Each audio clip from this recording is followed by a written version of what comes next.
Choosing the wrong people to help you heal from childhood trauma is, ironically, a very traumatized person thing to do. A bad therapist or coach, or just one who's not a fit for you, can take you down the road to reactivating your trauma and even making it worse. And meanwhile, nothing in your life is getting better.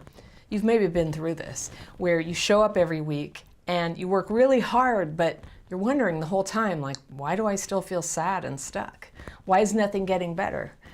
I'm Anna Runkle, also known as the Crappy Childhood Fairy, and this week on Ask the Fairy, I want to read to you a letter from a woman who I'll call Carmen. And I picked her letter because I think there are a lot of people out there who, just like her, have stuck it out with therapists who just weren't helping them, all right? So here's her letter. Hi, I've been in therapy the past year with a counselor who I believed would be helping me with progression to become healthy. However, some red flags have come up and I've noticed that they've been setbacks.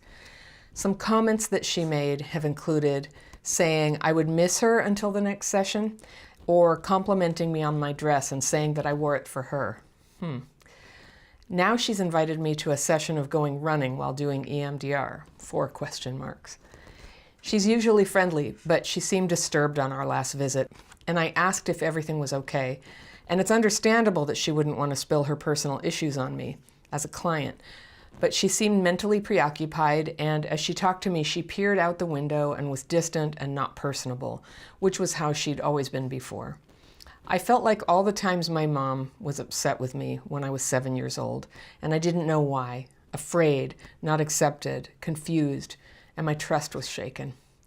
I understand how transference and countertransference can affect the therapeutic alliance, but a therapist should understand how this can be harmful and make adjustments or refer out. I don't feel safe now because her compliments seem odd. I overlooked them in the past, but together with her other behaviors, she seems moody and unstable to me. I feel like I need to find another therapist. What are your thoughts? And she says, P.S.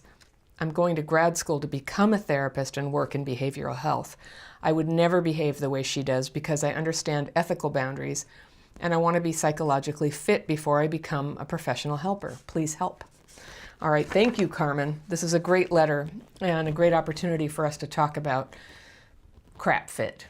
Now, for those of you who don't know my word crap fit, this is a word I made up for the way that those of us who grew up with abuse and neglect as kids sometimes become too good at fitting ourselves to a person or a situation that's completely unacceptable. And the clue for me is that as a student, you feel there are ethical boundaries and that she's not keeping them. And so I would just say that if your therapist has lost your trust because of ethical boundary violations, it actually is time to go. Could be time to report somebody. I'm not really sure if any of this is reportable stuff. It's just stuff that made you feel weird and uncomfortable. And you yourself said you feel like you need to change. So I just wanted to get that out up front. Yeah, this does not sound like a good fit. But I also want to talk about, for the benefit of all of us, how do you know when somebody's not a good fit? What are some of the signs, right? Now, I'm a little bit biased. I'm not somebody who has benefited from professional therapy in the past. I tried a lot of it. It didn't tend to go anywhere with me. But I know that for a lot of people, they have found a really good fit for what they're working on and what the therapist can provide. And anybody who does therapy really should seek that type of connection where it does work. You do feel like it's helping you, and not just like on some promise of like a year from now, but like you start feeling better a little bit each time you see them, right? And that you have actionable steps. So let's talk about some of the things that you can use as an indicator that this is not a good fit. All right, number 1, they seem disinterested in you, or they can't remember the details of your life or what you even talked about last week. This is kind of a no-brainer. What you're paying for in therapy is to get assistance from somebody who pays attention to who you are and what the struggle is right now. And if they're too busy or too burdened or too distracted to do that, that really would be a pretty easy criteria to say you haven't found a fit. All right. Number 2, they make you feel dependent on them, sort of like a child is dependent on a parent, or probably more accurately, they allow you to attach to them in this manner, and it makes you feel increasingly helpless. I think there is a such thing as an attachment that feels like child-parent that can be constructive, But constructive means it feels healthy. You're not stuck in that role. You can kind of come in and out. You can observe when you're sort of feeling like you're in a child role with them. Call it what you will, transference, countertransference. If it's making you feel helpless and stuck in your therapy, it's probably not a fit, all right? The third reason a therapist might not be a fit is they feed your anger instead of showing you the path of progress. Now, anger feels like healing at first. Self-pity feels like that at first too. And this is sometimes a strategy employed by people who don't actually know how to help someone to get free of trauma. It is easy to help somebody get angry and upset.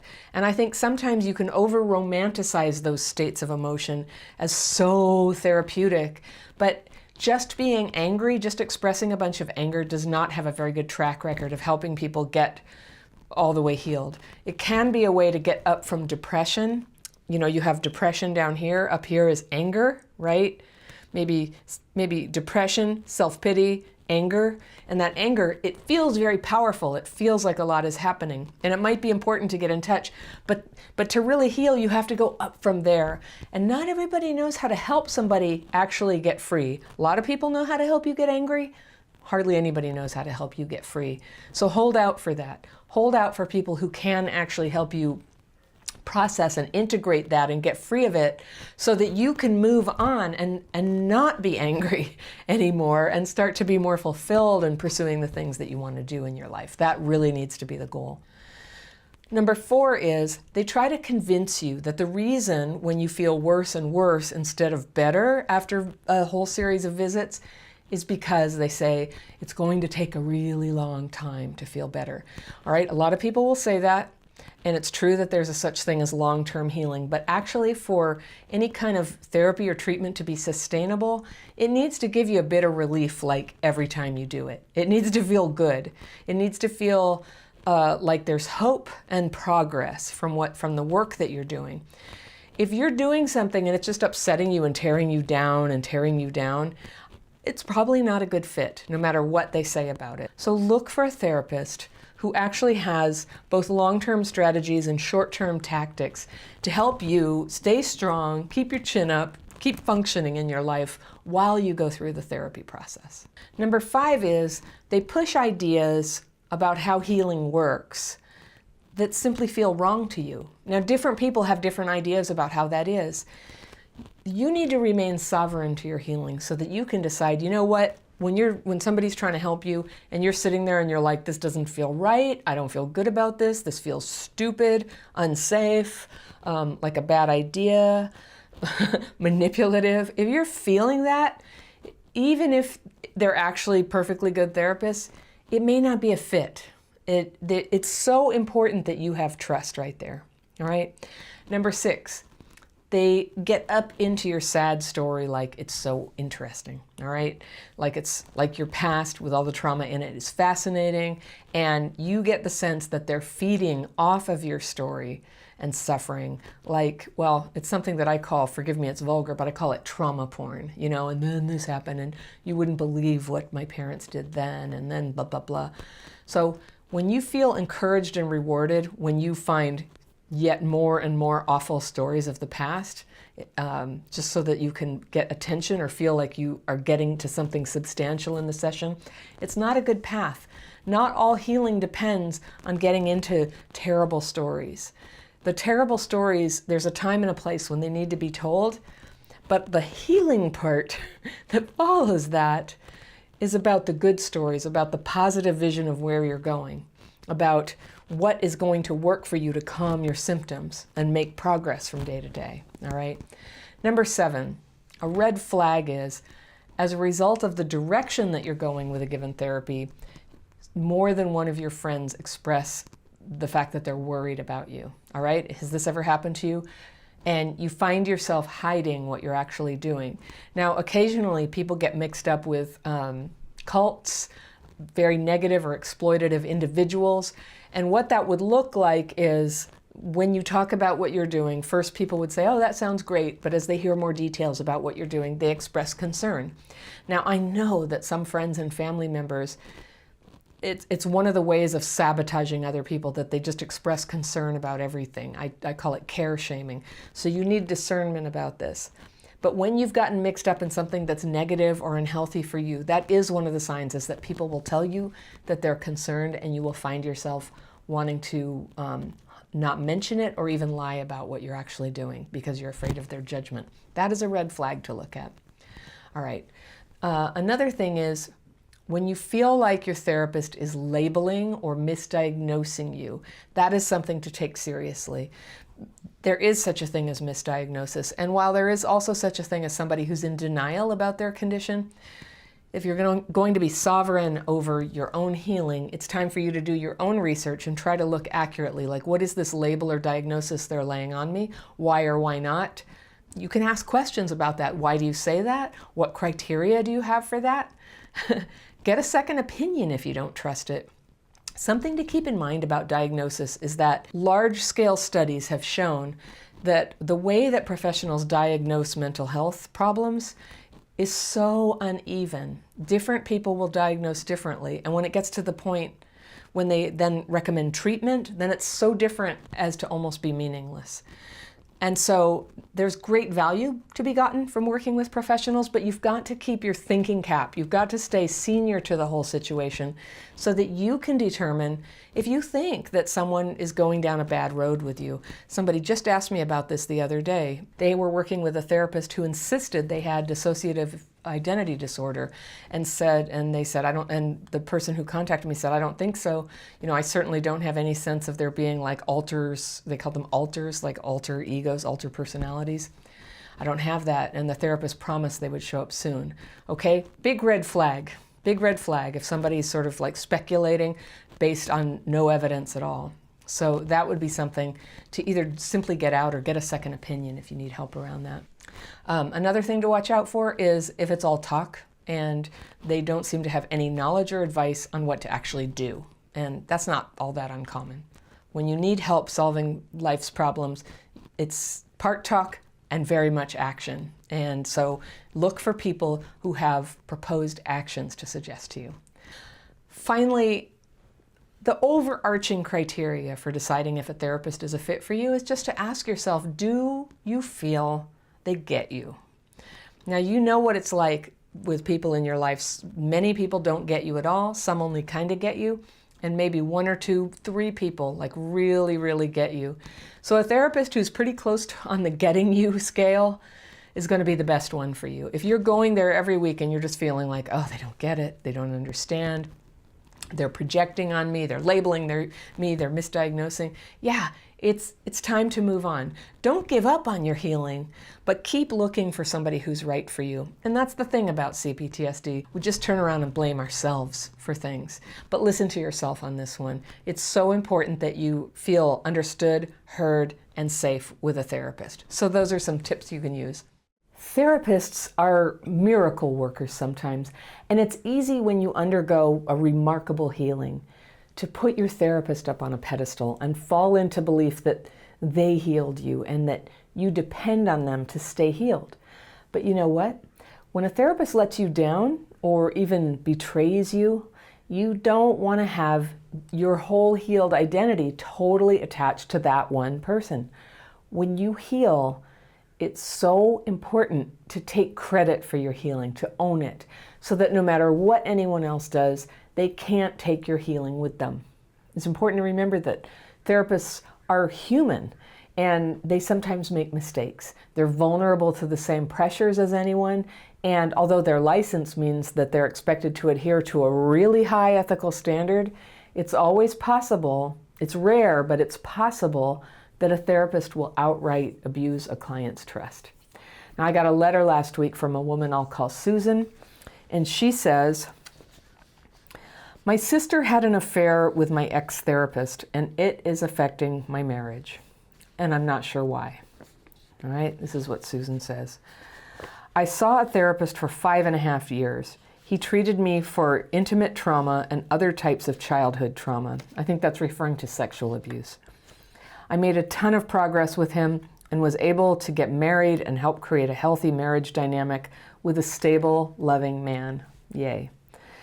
About a year ago, my sister told me she had started receiving therapy from my therapist, and this made me very uncomfortable as I didn't want her to know what I was being treated for. Though I love her, she's a manipulative and verbally abusive person, not emotionally safe, and it made me nervous that she was in his practice. I had a bad feeling about it. I circle here some stuff I want to come back to when I read the letter again, so just making notes to myself. All right. Turns out my feeling was correct.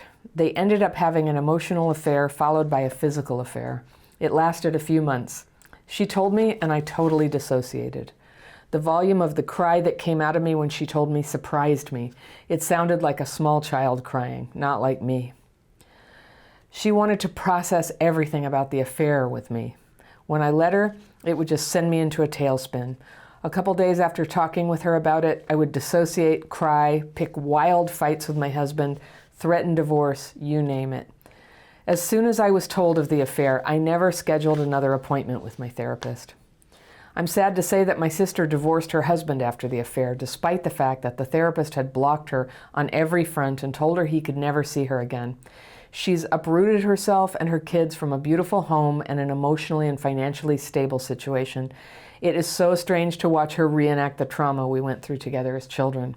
She told me I was selfish for not being her go-to person for processing this experience, and that I was not a very good sister. She thinks it's ridiculous that I have a problem with what they did.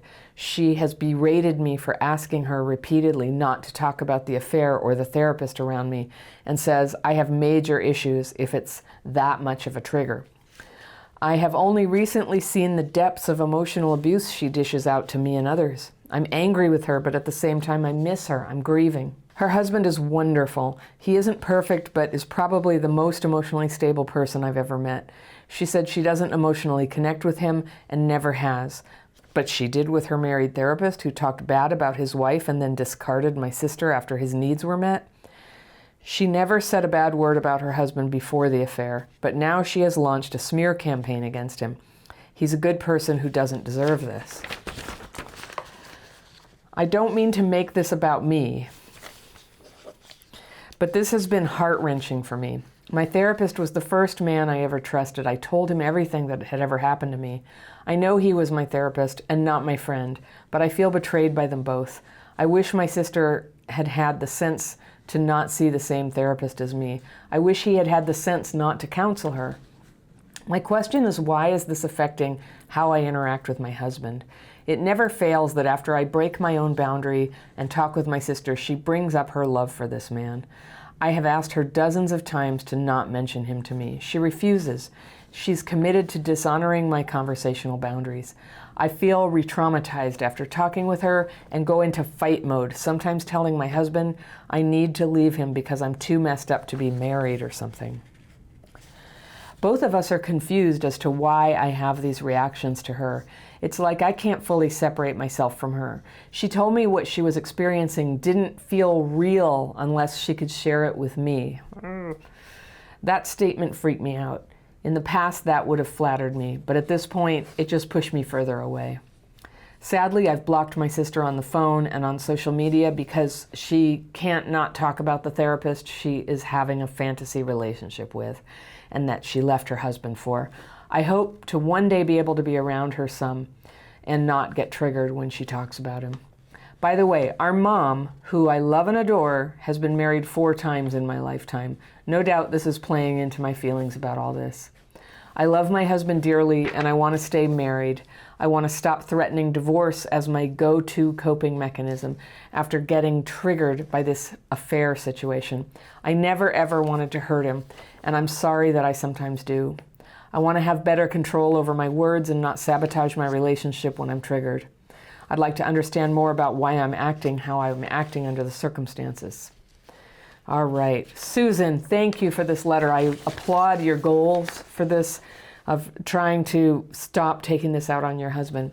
So I'm going to read through your letter again and see if we can unpack a few answers or a little bit of insight about what's going on here with you. All right, so you say, your sister has had an affair with your ex-therapist and it's affecting your marriage. and you don't know why. You saw the therapist for 5.5 years. That's a pretty deep relationship. And he treated you for sexual abuse. And that you made a ton of progress. You were able to get married and help create a healthy marriage dynamic with this good man who is your husband now. About a year ago, your sister tells you that she's seeing your ex-therapist for therapy, and that already made you feel uncomfortable. You didn't want her to know what you were there about. Sounds like your boundaries, there's a theme going through this about boundaries. You're doing a really good job of knowing where your boundaries ought to be, and like everybody with childhood trauma, it's a struggle sometimes to sort of stand up for them, but I think you've got this. I actually think you've got this. I like what you're doing. I think you get it. You say you love her, but she's a manipulative and verbally abusive person. I gotta say, I see what you're saying. She is manipulative and verbally abusive. She's not emotionally safe, and it made you nervous that she was there. I don't blame you. It's incredible the capacity that we have as people who, this is a case of sibling abuse. That's a thing, sibling abuse. And our capacity to still love somebody and to still keep showing up for more, the way that some of us do for parents sometimes, even when the person's been abusive. And I'm sorry, what she's doing here is just so abusive. It is so selfish, self-centered, cruel, unreasonable, and just devastating. This way that she's just sort of like flying out of her life and hurting you. I mean, who's left? Who's left for her? Then you said, turns out your feeling was correct. Okay, good. You have good instincts here. They ended up having an emotional affair, then a physical one, and it lasted a few months.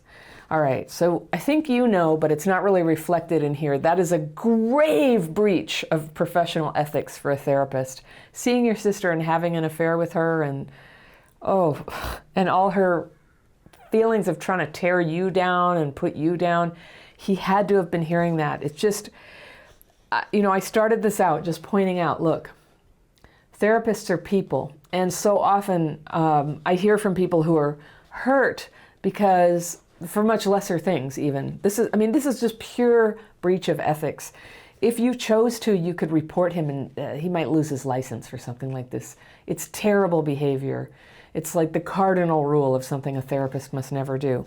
So that said, I'm also just going to say, because the thing I want you to take away from this is sometimes broken people are the ones who help us. Sometimes that's who it was.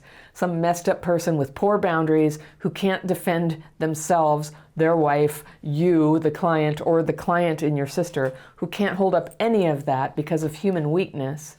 Sometimes they're the person who helped you. So you got some help.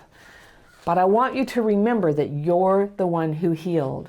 So as your therapist sort of falls apart and tumbles down and goes through a phase of life that's going to be sad and hard and probably costly financially, professionally, to his marriage, you are in a good marriage. You are in a good place, all right? So I don't know, I'm not a therapist, and so I'm not going to try to analyze like why it is that this is getting taken out on your husband, but this is my guess, is that your happy ability to be able to have a good relationship you thought came from this person who turns out to be completely messed up, maybe more messed up than you were even when you showed up on the door there. And this happens sometimes. I'm just going to say this happens sometimes, and I'm going to just try to validate you have built a good relationship and you do not have to sabotage it in order to let in what has happened, to let in the terrible surprise of who your sister really is and who this therapist really is. Okay, that's them, it's not you. Somebody taught me a technique once when you get very upset about something that has happened to another person or that another person has done, is you just say to yourself 5 things that are different about you from that person. So you can be, well, I have a good marriage. I did not have an affair. I am wanting to continue my marriage, and go through 5 things that you're listing that are just different. You just talk into your brain, just going, but that's not me. I don't have to identify with anything that these 2 people are doing. And you get to stay in this good life. It's a really big deal for a person who was abused as a kid to land in a healthy, happy marriage. And it can be a very long road, and it can be tempting to self-sabotage, and weird parts of trauma can come up and be hard to, it just comes up as like resistance and unreasonableness or lashing out. And I totally understand, but what you said here in your own letter, you are so right. You got to stop. Stop taking it out on your husband. That even if you didn't want to be with your husband, and I know you didn't say that, but even if you didn't want to be with your husband, you don't want to be the person who takes out all this hurt and anger and confusion on him, right? Everybody knows what that's like to do it. Everybody knows that it's a bad thing to do. And you know, and I know that you can actually stop. And I'll give you some tips on how to do that at the end here. It bothered me that your sister told you that you were selfish for not being her go-to person for processing this experience, and that you're not a good person, and it's ridiculous that you have a problem with this, and that she doesn't even feel real unless she's telling you about this stuff. That, I'm not a therapist, so I'm not going to label it, but that is really characteristic of some personality disorders.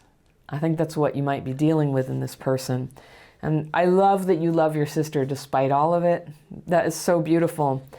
But you blocking your sister sounds super sane. And if it takes a couple years or more, I think that's okay. I would 100% put your marriage first. She's not demonstrated that she should be in your life, and you get to take space from that. And if something changes with her and she'd like to talk to you, you can, possibly make room for that in your life. But I'm really going to urge you, Susan, put your marriage first. Put your marriage first. Step away from the craziness here. Don't let it taint you or your perception or the way that you treat the people who are good to you. All right. So yes, it's emotional abuse. You are now seeing the depths of it, so at least you can be grateful. And I get that you're grieving because it is sad. It's sad. What you're losing is the idea of your sister, or maybe who she once was to you, or who you hoped she would be in your life. And I understand. I know how that is. Okay, so you say her husband is wonderful. So I'm not even going to touch that. I'm going to just take your word for it and say he's great. He doesn't deserve this. She never said a bad word about him before the affair, but now it's a smear campaign against him. I mean, who does that? Who launches a smear campaign? You know who. It's people with certain personality disorders do it. I'm really sorry that's happening in your family, and that's going to make it really complicated to have a relationship with your brother-in-law with this going on, but I know you'll figure that out. Put your marriage first, okay? So then you say, I don't mean to make this about me. Susan, make it about you. I'm telling you to make it about you. Don't let it be about them. The thing about people with this type of behavior is, I always say, it's like a campfire in the living room. They have a way of just sort of like destroying everything and capturing the attention of everyone, and everybody's attention is all sucked into it and not on their own lives. And you and your life are totally important right now. And all the energy that goes into, trying to cope with her, respond to her, reason with her, heal up from the damage that's being done, all of that energy, that energy needs to come right back into you. You get to heal yourself, all right? You've come this far. You get to do that. You absolutely deserve to take your attention off of this person and give it all to yourself. You said you asked your sister dozens of times not to talk about this stuff. She refuses. She's committed to dishonoring your conversational boundaries. And I think you know this because you ended up blocking her. But the only person who can dishonor your conversational boundaries ultimately is you. Because when people won't honor what you say, when you are totally within your rights to say, I don't want to talk about this, I don't want to talk about your affair with my ex-therapist, you're saying, or with your brother, cheating on your brother-in-law. You don't want to talk about it. That's fair, that's within your rights. So if she can't honor that and you stay in the relationship, I'm just saying, tough love, that's you not honoring your conversational boundaries. It screws you up, and I don't blame you. It gets you all dysregulated. You dissociate for a few days. If you go and dissociate for a long time, that is so costly to your life. The momentum that you're building up, whatever you're working on, the relationships, the career movements, the mental health that you're building up. Like when you get all dissociated, that's like somebody just takes your Lego structure and smashes it on the ground. So you don't want to do things that cause that to happen. Once you know what causes that, it's time for you to have a boundary about that. So I just really want to support you and validate you that just staying away from this relationship sounds really good and healthy for you. So then you get this weird idea that you're the one too messed up to be married or something. And I think you know what? I know what you're talking about, the way that sometimes what you really are seeing about somebody else, for whatever reason, I don't know if it's denial or projection, but you're projecting it on yourself that you're too messed up to be married. And you're not, all right? You're not. You're having an understandable trauma reaction to somebody being abusive and really destructive within your family and within the people you know. So you've blocked her on social media, and you let me know that your mom has been married 4 times, so I could see how that's a fear that one or both of you would end up with sort of the same fate of not being able to have a stable relationship. So then you say you love your husband, you want to stay married, and you want to stop threatening divorce as a go-to coping mechanism after getting triggered by this situation. All right, so here's what I'm going to teach you how to do. You've got to draw a bottom line and say, I will not threaten divorce on my husband. Now, let's just say, hypothetically, there came a day when you absolutely knew that you must get divorced. The only time you ever need to discuss that is when you are actually going out the door and serving the papers. You are capable of refraining from threatening divorce against your husband, okay? I speculate that one of the functions of you saying that is to get some relief, that you just need a little bit of escape from the intensity while whatever's happening, the projection, the anger, the confusion about what's happening, that you're just trying to get a little space from the whole thing. That's my guess. I could be wrong, all right? But I'm going to guess that what you need is to give yourself space when you have that feeling before the words come out of your mouth. So you need a little air and oxygen. One of the things you can literally do when you have that thought is go stand outside. Just go stand outside. Remind yourself, I'm not going to say those words. I'm going to go deal with this feeling and realize that this feeling needs to get out. And there's a few things you can do. So first you take time, and you do that without making your husband feel that you're threatening or abandoning him. You can just say, you know what, I'm having an intense feeling right now. I need to take a 10-minute break. Can I meet you back here in 10 minutes? And wherever you are, if you're at a store, if you're in the middle of a conversation, if you can ask nicely and make a time to come back, you can almost always get cooperation from another person without threatening them or making them fear abandonment. You don't want to do that. If you keep using abandonment as either because you can't control it or because it's manipulative, I'm not saying it is, but whatever your motives are for threatening abandonment, it's emotional abuse. So it's just coming off the table. No more threatening, all right? You take a break by asking for a break and giving a time when you're going to come back. While you're taking a break, you can do some physical things that help you get your nervous system back, because basically that need to run away, you're kind of off in a state. And what you want to do is just come back into your body. You can sit in a chair and go, okay, I feel the weight in my chair. I feel it. You can press your tongue to the back of your teeth and just feel like your mouth is the inside of your mouth is a place that feels like yourself. And so you just give yourself a sensation there. You could bite a lemon, something with an intense sour flavor can kind of help bring you back into your senses. So you're not just like flying off into escape land, or that's it, I gotta leave this situation. You're just giving yourself sensations to bring yourself back into just kind of a grounded physical awareness, out of dissociation, back into reality, groundedness, into your body. They call that like leaving your body or getting back in your body. And it's a figure of speech. We're not really ever leaving our body, right? But we're back in, and you're feeling yourself. You can use hot water, cold water on your hands. You can do a whole shower if you want, a hot shower, a cold shower. You can alternate. You can sort of jolt yourself into feeling yourself. Well, I'm telling you, by the time you stepped away and had a hot shower and a cold shower, that impulse to run away from your marriage will have found its outlet. On a more steady basis, you can use my daily practice. That is a really powerful way to just keep channeling out the rough feelings that come up as a result of being alive, just having a life, but especially if you had childhood trauma. So this is it's a specific technique you can use to get fearful and resentful thoughts on paper, ask for them to be removed, and then rest your mind in meditation. So you can keep coming back to a refreshed and lucid, sane place. Not to say that you're insane, but it's not a sane moment when we're having that impulse to fight or flee. That's the fight or flight response, right? And you're saying you're having both. You want to get into a big fight with him or you want to leave. So all of that can be expressed on paper. You can have a rest and you can come back and be yourself and just be more with your actual intentions, which, as you state very, very clearly and credibly here, that you want it to work it out. You do love him. He's a good guy. So I wish you luck with this. As much as I don't like getting hate mail, sometimes I have to tell the truth about how I healed from the severe symptoms of childhood PTSD. And in some people's book, I did it wrong, namely because I abandoned talk therapy. And even just a few years ago, this was an unthinkable thing to say. People called me stupid, uneducated, selfish, misguided, greedy, irresponsible. They even called me dangerous.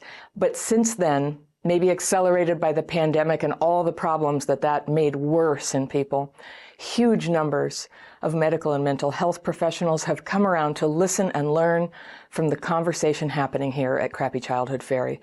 Not just the videos I make where I teach how I healed, but the comments where thousands and thousands of people like you share their knowledge and experience having CPTSD, what it's like to get stuck, what it's like to get unstuck and feel better. So here I'm sharing the video that was my opening salvo early in Crappy Childhood Fairy history called Why I Quit Therapy. Something that people say all the time when you tell them you're struggling with depression or stress or your relationship, they say that you should go talk to someone, or they say you should find a good therapist. Well, for me, talk therapy, even with good therapists, did more harm than good. And even though there are hundreds of therapists who come to this channel or my courses, I'm friends with many of them. I respect the work they're doing. I'm glad they're out there helping people. I want to tell you why therapy didn't work for me.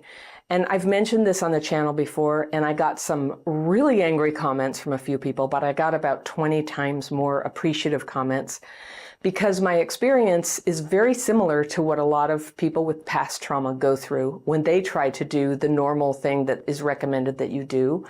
Go talk to a therapist. And it needs to be okay to talk honestly about this. So I want to tell you why I quit therapy. And while this is not to say I think you should quit therapy, I wish that I'd quit it years before I did. And I really couldn't until I had something else in place that worked better for me. So I'm going to talk about what that was too, what did work, because on a practical level, I really did need support and help. So first, if you're in therapy and it helps you, you have my 100% encouragement. Just keep doing that. I've known many, many people who find therapy to be positive and transformative. It's a place of healing for them. They love their therapist so much they can't imagine how anyone could have a different experience. Well, I wanted that positive experience, but what I got was something different. And now I know why. And it makes total sense. But I didn't know why back then, and it was crushing me. It made me feel so broken and alone, the way everyone just assumes, oh, it's so great, talk therapy, I love it, it's so helpful. And it just wasn't for me. So here's how the story started. My aunt and uncle paid for me to go to my first therapy visit when I was 14. I was having a really hard time, and my dad was dying at the time. He had ALS. And I was really struggling, and they sent me, and I just remember it felt really yucky. I felt really judged. I got very upset. I tried to hide how upset I was. And the way that felt yucky is very similar to the way that I felt yucky every time I ever tried therapy over the next couple of decades. Now, all in all, I saw 11 different therapists, and several of them for a year or more. I really gave it an honest try. I did a lot of research. I talked to people about who's good. Some of them were, they were like professors in institutions that are very esteemed. And a couple of them turned out to be, really capable people. All of them were well trained. All of them were kind. All of them were sincere in their willingness to hang in there with me. Two of the therapists, and this was, maybe like 5 years ago or a little more, I scheduled appointments for EMDR and then a very famous professional in the field of CPTSD to get some advice for this channel. And those were the only two who I ever talked to who really knew anything about complex PTSD and how to handle it and how it works. And this makes sense because the science about CPTSD really wasn't out yet. It hasn't been out long. It's still not really well distributed among therapists and clinicians out there. But even when I went to see the experts in the field, talking with them about my trauma was a really miserable experience for me. In both cases, it cost me about 3 days of any ability to focus or work or express myself clearly, either speaking or writing. That's how much talk therapy negatively affects me. So there's a word for what happens to me when I talk about traumatic experiences. It's called dysregulation. It's a brain and nervous system sort of state where brain waves and body rhythms, they just get really like warped. They get scritchy and warped. They get out of sync. They get irregular. And in some cases, this disrupts physiological and cognitive processes too. Now, I talk a lot about dysregulation in a lot of my other videos. I have a playlist all about it. I have a whole online course about it. It appears in all my online courses. It's a big thing of how I understood what was actually wrong with me. But just in case you're new to my channel or this concept, I'll just say that when I'm dysregulated, it can feel like sensory overload. Or sometimes it can feel like just like nothing, very flat, very blank. So I get numb and clumsy. I have trouble stringing words together when I'm dysregulated. My handwriting changes. And if people ask me a whole bunch of questions really fast, I will just get completely overwhelmed. I'll have to leave the room. If I'm asked to talk about hard things that happened in the past, I feel like I want to talk about it. It's attractive to do that, but very soon after I begin, my ability to be present or focused, it just flies out the window.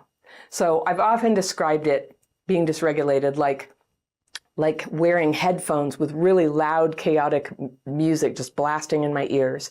And then I'm trying to pretend that I'm right here and everything's fine. And oh yeah, I can hear you, but I can't. It's like really overriding my senses. But almost all my energy and focus goes into acting normal in those situations. So it's really difficult. I used to think everybody felt this way when they went to therapy. And I was told, when I'd say, yeah, I'm really stressed out, my heart's pounding, I can't think, they go, yeah, it can sometimes feel worse before it feels better. And so I'd come in with some normal size life challenge, and within the course of the hour, I would just kind of deteriorate into confusion and crying. Everything would feel much worse. And I'd be a wreck for days. And then the next week I'd come back, and by then I was composed, and I'd say, yeah, I felt better, and I felt hopeful. And I'd try to continue the conversation, and by the end of the hour, it'd be like the headphones again. So I could talk about my feelings, but my feelings would just sort of break loose and scramble everything. And whatever point I was making would get completely lost.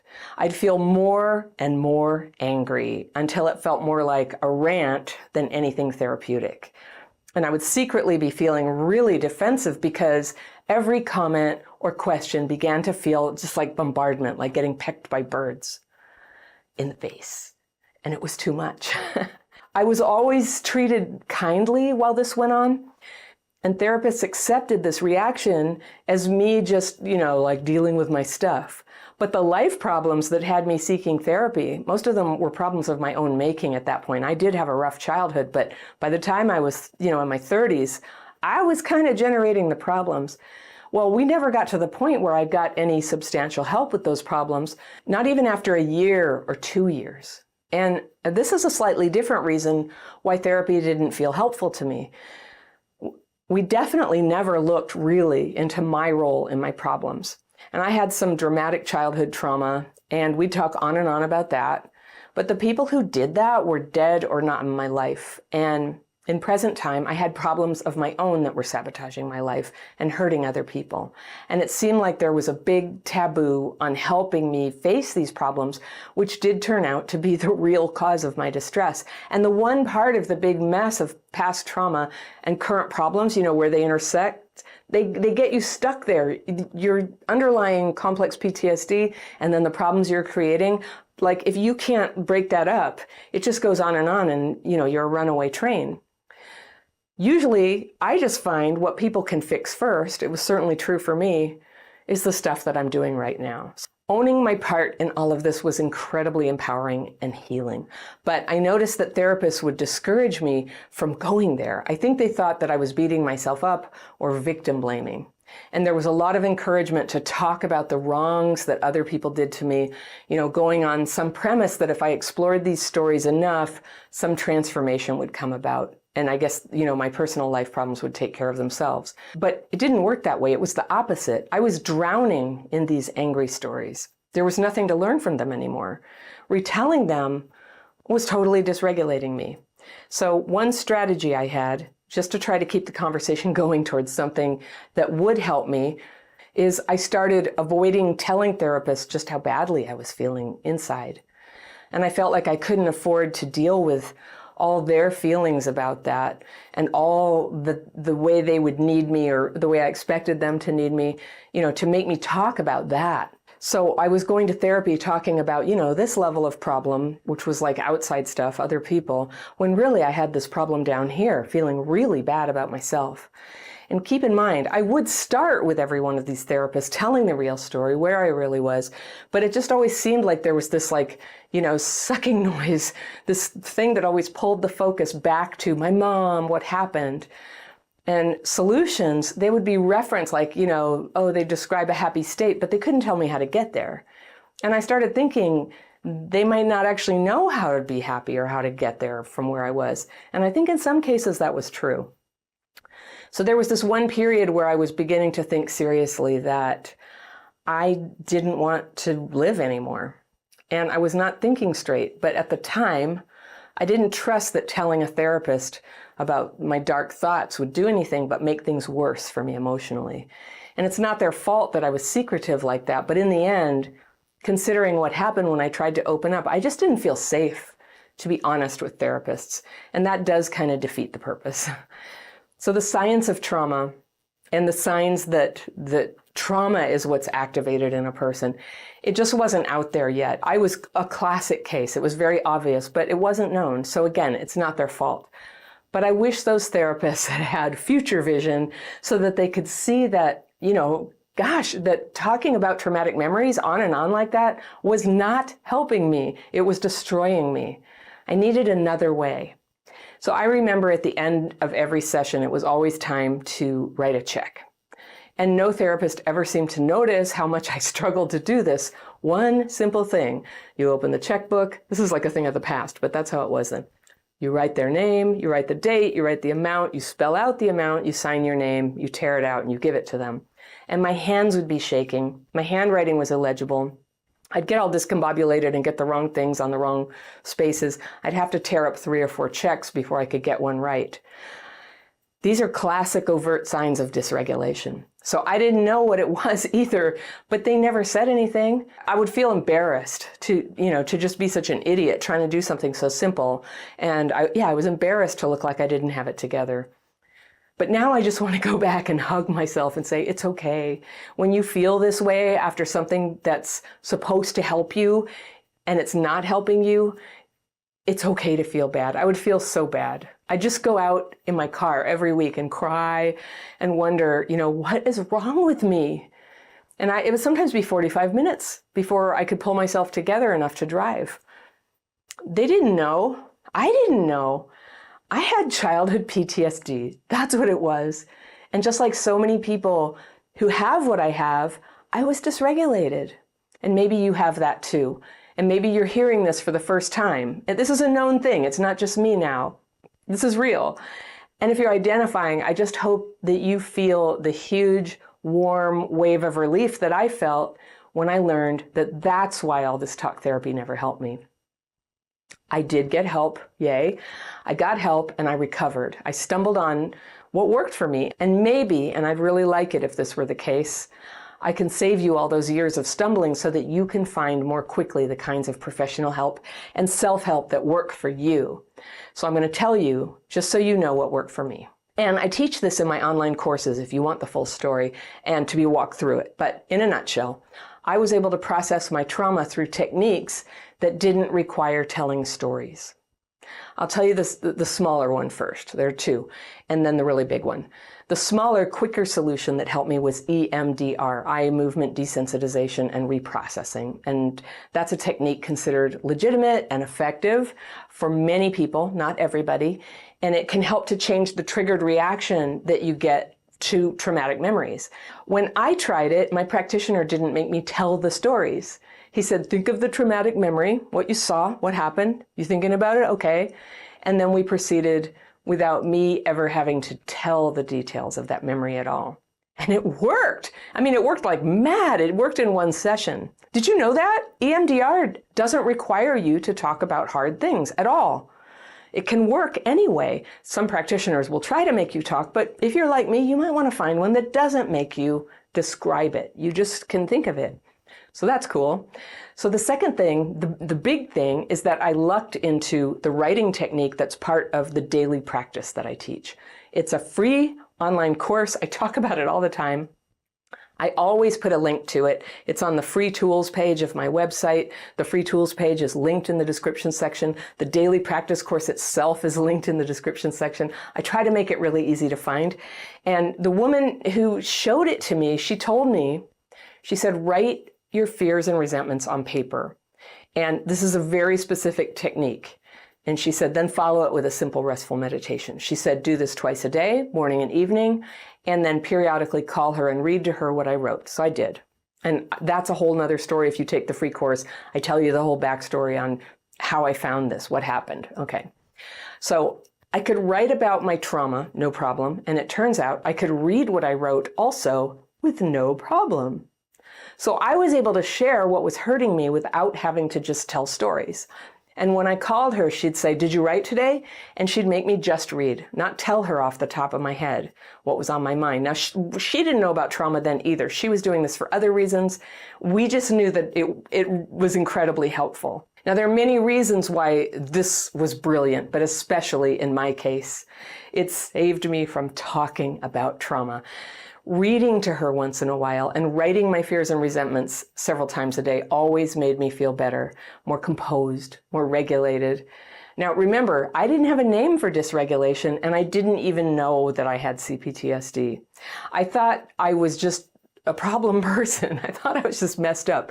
And it would be years before I had words for what the problem was or for the radically healing effect that this technique had on me. But I knew from day one I wanted to keep doing it.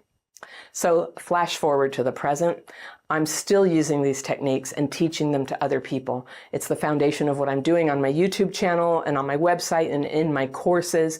And at the time that I'm taping this, more than 300,000 people have connected with me to learn it. That is so many. I get literally hundreds of mails and comments every week with expressions of gratitude and amazement, how helpful it is.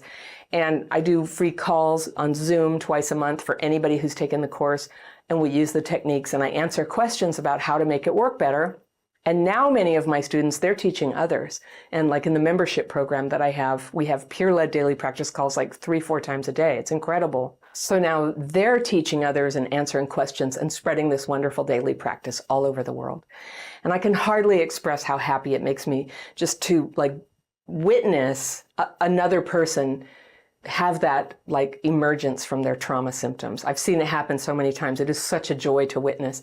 And it's always just such a wonderful surprise. Like it really can work. And to experience that freedom and to, share that with somebody else, like, yes, it feels so good. And to have your emotions and to have connectedness with other people and clarity in your mind and patience inside and a calmness. And it makes it possible to become who you really are and to pursue anything you want to in your life. It doesn't mean you get it, but you're free to pursue and to cope with whatever may come. It's a tremendous power and freedom. I get a tiny bit of critical mail sometimes. Sometimes it's just regular old hate mail. You go online and people just say things. But I've gotten a few angry mails from therapists saying things like, you should know that people with trauma must only work through these issues in the care of a licensed therapist. And so in case you don't know, I'm not a therapist or doctor. I'm just somebody who, has been showing these techniques to people for 28 years and healing my own self. And I teach what I know and I read books. So I do what I do. But sometimes they say flat out, who do you think you are to try to help people? And they say I'm dangerous. And I feel really confident, that's just not true. I know who I am. Here's who I am. I'm someone who suffered with childhood PTSD to the point that it was life-threatening. And even though conventional methods of treatments didn't work for me, I persevered and I found techniques that do work for me. I experiment, I try many things as new techniques come out. I read, I offer help to other people around the world who relate to my story and ask me. People who feel desperate, those are my people. And I just consider it my mission to just keep teaching people everything I know about how you can calm and heal your symptoms. So to genuinely be helpful to other people, I have to be honest about what it was like before my healing. That's not always been my favorite part. It can feel very exposed sometimes.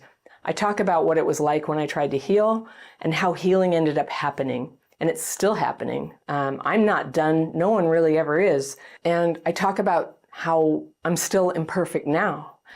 But I'm so much better than I would have settled for back when I had only therapy as a way to deal with what I was going through. I would have settled for 20% as happy as I am right now. Like that would have done the trick back then. And I couldn't even get that. And the end result, which is what we have here, is so much more than some online chat or some blabbing on video. If it feels like that to you, I'm sorry. But Crappy Childhood Fairy is so much more than that. It's a place where people from every part of the world come to learn from each other and help each other. It's not just a bunch of videos, it's a movement. It's a revolution. And thankfully, many of the most passionate supporters and contributors of knowledge are therapists and doctors and psychiatrists and social workers and teachers and parents and writers and social media influencers. It's a movement that recognizes healing as the outcome we want, not just treatment, not the preservation of old rules and ideas about who's in charge of healing. I'm in charge of my healing. You are in charge of your healing. We ask professionals for guidance and we ask survivors for guidance. And when it doesn't serve, we try something else. Thank God for everyone who is drawn to this cause, into the service of helping one another to heal. I bless the therapists for everything that you have tried, for dedicating your life to the service of healing, for getting us this far, for being part of everything we're now learning. We're not just victims, and we're not just patients or populations or at-risk youth or whatever label denies each of us of the dignity and the individuality and the sovereignty that we each have over our own healing. Whew, I still feel nervous when I hear myself saying the words and telling the truth about how I actually healed from my trauma. It started as a confession of mine here on YouTube, and I was really nervous then when I first put that video out there. Now it feels more like a genuine movement, and there are so many people with me, with professionals and people who seek professional help, people who have professional help. We have doctors, we have people who would never have access to a doctor. We're all here together. We are leaders, we're visionaries, we are warriors for change. It hasn't been good enough, the treatment that's available for trauma. The information has not been accurate enough. It's coming out, but it's not well integrated yet. So we're the pioneers. Those of us who are in this movement all have tremendous potential to be more than we are right now, to find solutions even though things are not totally clear yet. This is a movement to redefine healing from just simply not being depressed so much to a definition of healing that includes the restoration of our intelligence, a definition of healing that includes connection to other people where that capacity felt like it was permanently damaged before, and a definition of healing that includes the discovery of our real purpose in this world, to become fully ourselves, our real selves, and to bring the gifts that we have into the world where they are so badly needed. That, my friends, is what healing really is, and it is bigger than any of us used to think was possible. But here we are, so many of us are living it, and I am happy and proud to be a voice in this movement. And so if you're still wondering, who the hell do I think I am to say what I say and teach this radical path of healing, I'll tell you who I am. I'm a person who recovered from the symptoms of complex PTSD. That's who I am. And I've devoted my life to teaching other people how to do it too, whether or not they have access to professional help. People ask me all the time how they can find a good trauma therapist. And all I can tell them is, I don't actually know. So many people who went through trauma when they were kids are still waiting to find real help for the trauma-related problems that are still happening in their lives. And this is not just a tragedy, but it's an injustice. Are you one of the people? Couldn't find help? I was. I didn't know anything else I could do back then about the intense struggles I was having that I now know were from dysregulation and some other symptoms stemming from trauma in my childhood. I mean, how do you really know who to talk to or what results are reasonable to expect? You hear people say all the time, oh, you know, you should go to therapy, you should talk to someone. It's so awesome, totally changed my life. And you think, I want to find something like that, but where? Should I just go on Yelp? Do I Google it? How do you know who to pick? Because it usually ends up being random. So then you go and you find that you just feel sad or awkward or like it's just not going anywhere. You got to watch out then, because you end up internalizing two negative ideas. One, that therapy doesn't work at all, which is not the case. And two, that you must just be too broken to benefit from the thing that other people seem to think is so great. And that's probably not right either. I don't think you're too broken to heal, but I think it can be very hard to get matched with someone who really understands you and really understands trauma and has an approach to healing that actually gets in there and makes a difference for you and doesn't leave you feeling like you're an alien or a failure or a bull in a china shop. So how do I know this feeling? Because I've lived it. One of the reasons I set out to learn about how to heal from childhood PTSD is because I'm one of those people who totally hit a wall when I was trying to get help the conventional way. Now, back then, when very little was known about the effects of early trauma, no one was connecting the, random symptoms, they seemed random, that I had with trauma. But it turns out my problems were not random. They were common and normal for someone who grew up with abuse and neglect. I couldn't get help from professionals at the time. And if you've taken any of my courses and heard my story, I was lucky enough to figure out an approach that did work for me. But that was after 11 different therapists. So therapy still, by and large, is how our culture supports people who are struggling. It's what insurance covers, if it covers anything, and it can be hard to get an appointment. It can be expensive. It can be hard to get geographically, and when you do get in, it's, this huge investment to see somebody who you basically know nothing about.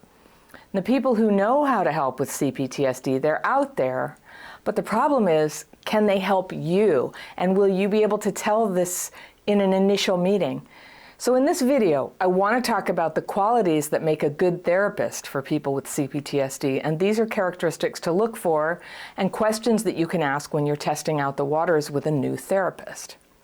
Now, as it happens, there's an explosion of therapy available online. And there's an explosion of a lot of things online that used to be done face-to-face. But one place that you can go for online therapy is BetterHelp. You've probably seen their ads on TV, which I think are really powerful and accurate. And I've got a link to BetterHelp down below in the description section if you want to check them out as a resource for online therapy. I've had a partnership agreement with them for a couple years, and lots of people from this channel have ended up finding help there. Not everybody finds their perfect match, but I'm going to tell you what you can do to fix that so that you can really hone in and find out if a therapy, whether it's through BetterHelp or anywhere, whether it's right for you. So it's true that something is lost without the face-to-face connection, but what's gained by going online for help is the cost comes down a lot. It's a lot easier to set up an initial meeting than when you had to go in person. And most of all, you have access to so many people out there. They don't have to be in your town. They don't even have to be in your continent anymore. So you have a better chance of finding a trauma-informed therapist who fits you and gets you. Now, also, thanks to the internet, there's a lot of transparency now around clinical professionals. And in many cases, you can get online and learn about them through reviews for, their own bio, but you can also find what other of their clients have said about them before actually reaching out. And that's a big step forward for you. Obviously, what people say about other people on the internet isn't 100% reliable, but it's a lot better than the just black wall that we've generally had around therapists. There was no way to find out what their track record was. But when you do meet with a therapist, you still have to ask the right questions, all right? So if you have CPTSD and you want to go the therapy route, I'm going to really encourage you to find someone who can help you with that, the trauma part of it. Someone who doesn't minimize or misunderstand CPTSD, but who gets it. And so I want to equip you with the list of things to look for to help you narrow down your choices and find someone who just might hold the key for you to take a very big step in your healing. So here are 10 things to look for when choosing a therapist. Number 1 is they project honesty and confidence rather than people-pleasing or vagueness when you ask specific questions about their approach. And some therapists, just like some people, will have a sincere desire to help anyone who asks. And maybe this will be because of financial reasons, or maybe they're new in their career and haven't yet figured out what they do best.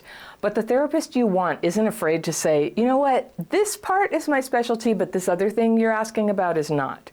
Or you want somebody who can say, trauma isn't something I'm trained in, but I will look into it.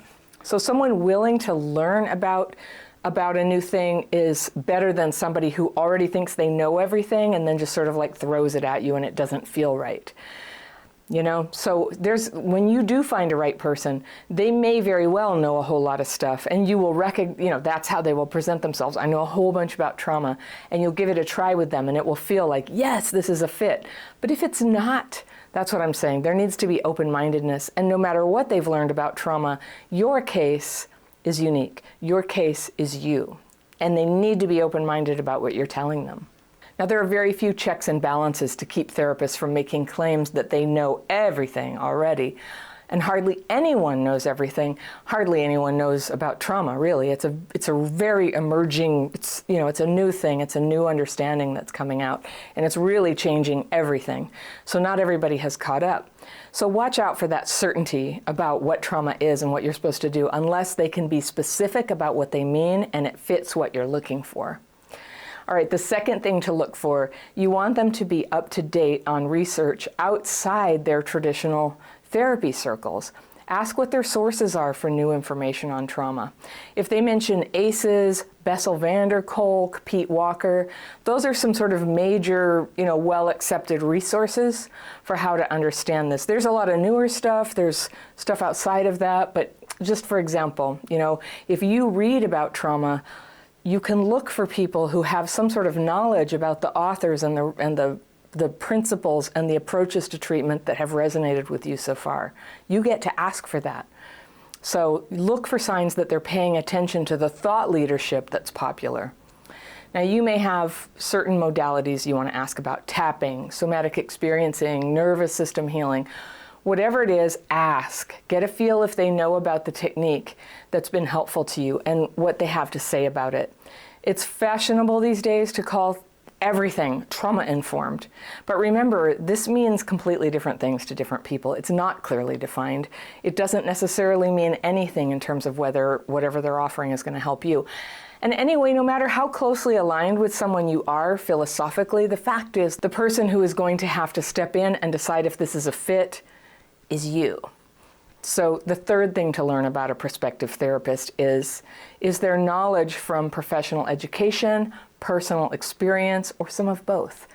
This is a personal question, but if it's important to you, and it is an important thing for many people in the crappy childhood fairy community, you can ask if they had their own experiences of trauma, and you can ask what they found helpful for their own healing. Now, when you're discussing this with them, try to be open to hearing with both your head and your heart, if you know what I mean.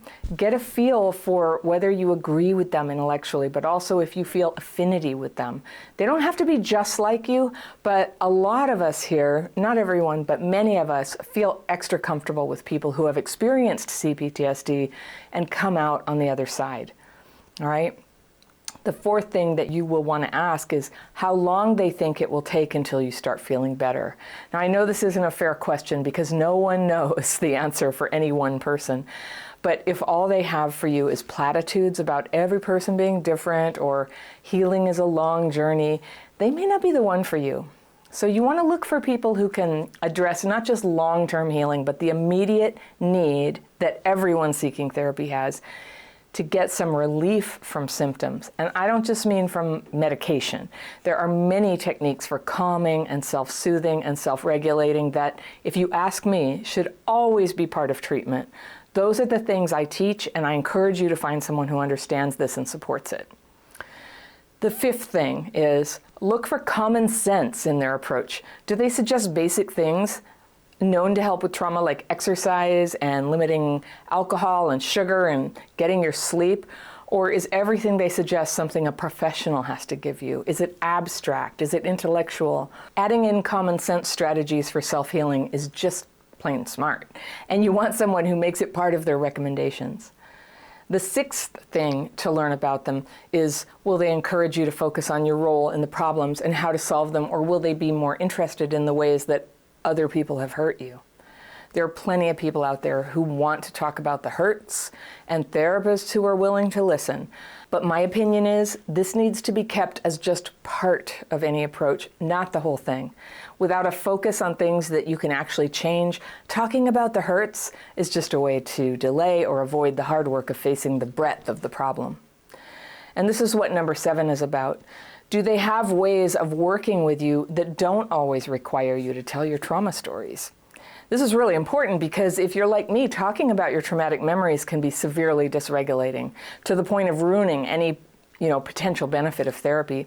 So look for people who can suggest ways of working on things that are not all about talking, especially being careful to let the talk about trauma and the past and other people, you don't want to let that take over the whole hour. They need to have something more specific other than that, is what I'm saying. Okay. The 7th thing is, can they keep a visit fairly structured? Do they go along with whatever you plan to talk about or happen to bring up? Or do they have a path to help you follow? That can be so important.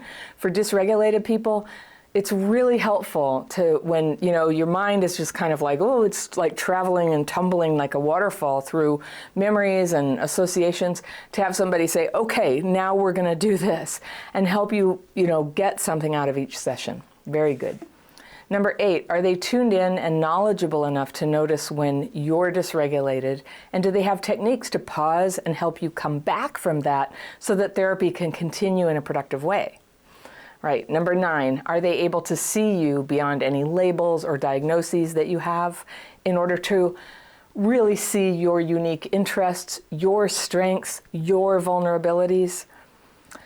Number 10 is, are they curious? Are they respectful rather than invalidating or dismissive about your opinions and ideas about what's wrong, what you need, what approaches seem useful? You may have learned to tolerate this kind of thought domination in the past, but for your healing, you will want freedom to decide for yourself what is important in your healing, what belongs in it. Now, sometimes things get so hard in life that the most important thing about a therapist is that they can help you right now. They can just come swoop in and just tell you what to do. There's a time and a place for that, but in the longer term, it's a partnership, isn't it? Where they're providing some structure and they're believing you and they're helping you find your answers about the problems that you present. So this is why I always keep the link to BetterHelp, the online therapy service, down in the description section. When you're in crisis, when you feel like you're drowning in grief or hopeless or frantic, when you feel like things are falling apart so fast you don't know how to stop it, there's one sure way to get help. You can try that link.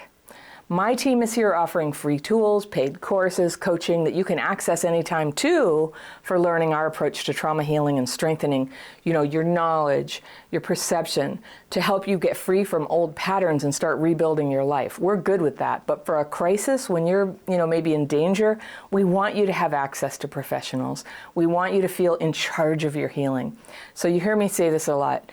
You have a right to be sovereign over your own process of healing. Don't toss it to chance, just blaming the system or doing whatever you're told, but talking to people and seeking out forms of help and learning by trial and error sometimes, to learn how you tick, to try what you think might be helpful and get an experience of that before you decide yes or no if you're going with it.